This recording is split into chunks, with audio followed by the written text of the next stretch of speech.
हूँ मोटू और मैं हूँ पतलू। जियो सिनेमा पर देखिए हमारे एपिसोड, वो भी फ्री में।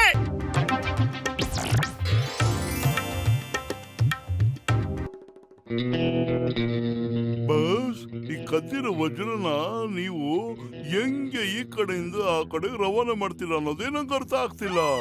ಆ ಇನ್ಸ್ಪೆಕ್ಟರ್ ಚಿಂಗಮು 4 ಕಡೆನೂ ನಾಕಾಬದ್ದಿ ಹಾಕಿದ್ದಾನೆ ಅಲ್ವೇನ ನಂಬರ್ 2? ಈ ವಜ್ರನ ನಾವು ನಗರದಾಚೆ ಹೋಗಿ ನಮ್ ಬ್ರೋ ಶಾನ್ಗೆ ಇವತ್ತೇ ಕೊಟ್ಬಿಡ್ಬೇಕು. ಏನಾದ್ರೂ ಪ್ಲಾನ್ ಮಾಡ್ರು. ನನಗೊಂದು ಒಳ್ಳೆ ಐಡಿಯಾ ಹೊಳಿತು. ಈ ಡೈಮಂಡ್ ನ ಒಂದು ಗಾಳಿ ಪಟ್ಟಿ ಕಟ್ಬಿಟ್ಟು ನಗರದಾಚೆವರೆಗೂ ಹಾರಿಸಿ ಬೇಡಿಸ್ಬಿಡೋಣ.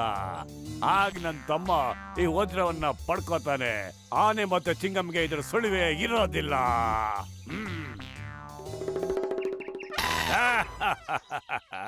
ನಾನ್ ತಂದಿರೋ ಈ ಗಾಳಿಪಟ ಚೈನಾ ಮೇಡು ಮತ್ತೆ ರಿಮೋಟ್ ಕರೆಂಟ್ ಫೀಡು. ಮತ್ತಿದ್ರ ಮುಂದೆ ಎಲ್ರು ದಾಡ್ರು. ಇವನೇನೋ ಗೋಲ್ಮಾಲ್ ಮಾಡ್ತಾ ಇದ್ದಾನೆ. ಈಗ್ಲೇ ನೋಡ್ತೀನಿ ಇರೋ.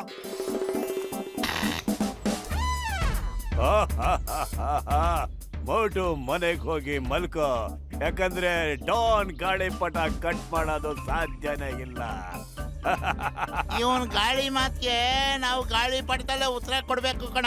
ಗಾಡಿ ಪಟ ಕತ್ತರಿಸೋದ್ರಲ್ಲಿ ನನ್ಗೆ 20 ವರ್ಷದ ಅನುಭವ ಇದೆ. ಈಗ ನೋಡ್ತಾ ಇರಿ. ಅಯ್ಯ ಅಯ್ಯ ರಾಮ. ಅಯ್ಯೋ ನಿನ್ ಮಕ್ಕ ಮುಚ್ಚ ಸರಿಯಾಗಿ ಮಾಂಜಿ ಹಾಕಕ್ಕೂ ಬರಲ್ವಲ್ಲ. ಮೋಟು ಏನಾದ್ರು ಮಾಡಪ್ಪ ನೀನು. ನಾನು ಏನೋ ಮಾಡ್ಲೆ, ಖಾಲಿ ಹೊಟ್ಟೆಲ್ಲಂತಲೇ ಓಡೋದಿಲ್ಲ.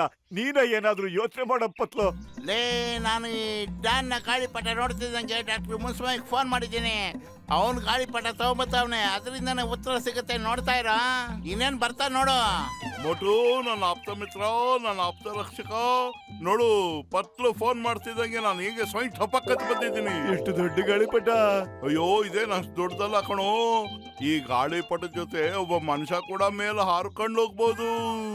ಇದ್ರ ಜೊತೆ ಹಾರಾಡೋದು ಅಂದ್ರೆ ಎಂತ ಮಜಾ ಗೊತ್ತಾ? ಇದು ಡಮ್ ಅನ್ನೋದು ಇಲ್ಲ, ಕಟ್ಟಾಗೋದು ಇಲ್ಲ. ಯಪ್ಪ, ಏನೋ ಡಾಕ್ಟರ್ ಮುನ್ಸ್ವಾಮಿ ಅವರೇ, ನಿಮ್ಮನ್ನು ಹೊಗಳಬೇಕೋ ಏನು ಗೊತ್ತಾಗ್ತಿಲ್ಲ. ಅಯ್ಯೋ ಸುಮ್ನರಪ್ಪ, ಮೊದ್ಲು ಇದನ್ನ ಆ ಕಡೆ ತಗೊಂಡೋಣ ಬಾ, ಮೇಲೆ ಕಾರ್ಸೋಣ. ಆಮೇಲೆ ಫುಲ್ಲು ನಾವು ರಿಮೋಟ್ ಅಲ್ಲೇ ಕಂಟ್ರೋಲ್ ಮಾಡೋಣ. मैं हूँ मोटू और मैं हूँ पतलू। जियो सिनेमा पर देखिए हमारे एपिसोड, वो भी फ्री में।